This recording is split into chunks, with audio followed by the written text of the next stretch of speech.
Good morning students.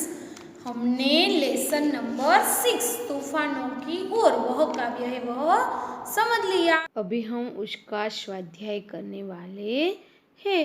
तो उसका पहला प्रश्न है, प्रश्नों के उत्तर लिखिए। फर्स्ट, कवि ने मनुष्य की कौन सी विशेषता की ओर इशारा किया है? आंसर, कवि ने मनुष्य के अपार साहस, अथक शक्ति और गजब के आत्मविश्वास की ओर इशारा किया है।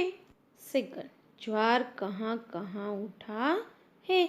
आंसर, एक ओर समुद्र में ज्वार उठा है तो दूसरी ओर कवि के हृदय में भावनाओं का ज्वार उठा है। इस प्रकार समुद्र और कवि हृदय, इन दो स्थानों पर ज्वार उठा है। थर्ड, समुद्र ने कैसा रूप धारण किया है? आंसर, समुद्र ने बड़ा उग्र रूप धारण किया है। फोर्थ, कवि ने मनुष्य को मिट्टी का पुतला क्यों कहा है?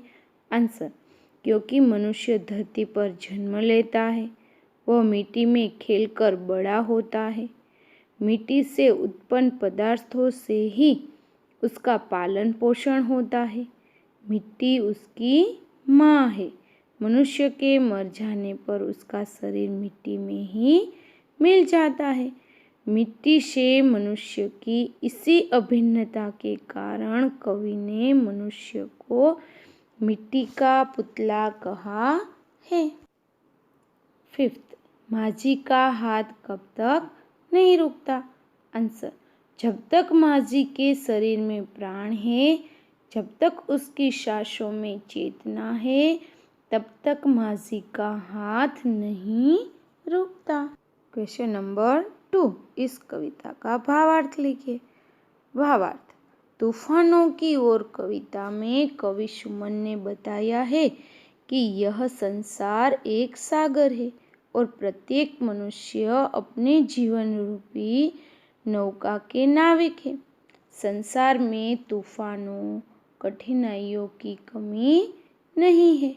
मनुष्य का कर्तव्य है कि वह उन कठिनाइयों में अपना धैर्य न खोए और साहस से उनका सामना करे। कठिनाइयों में ही मनुष्य के साहस, बल और बुद्धि की परीक्षा होती है। इसलिए वह कठिनाइयों का स्वागत करे और उन पर विजय प्राप्त करे। Thanks for watching. Like, share and subscribe.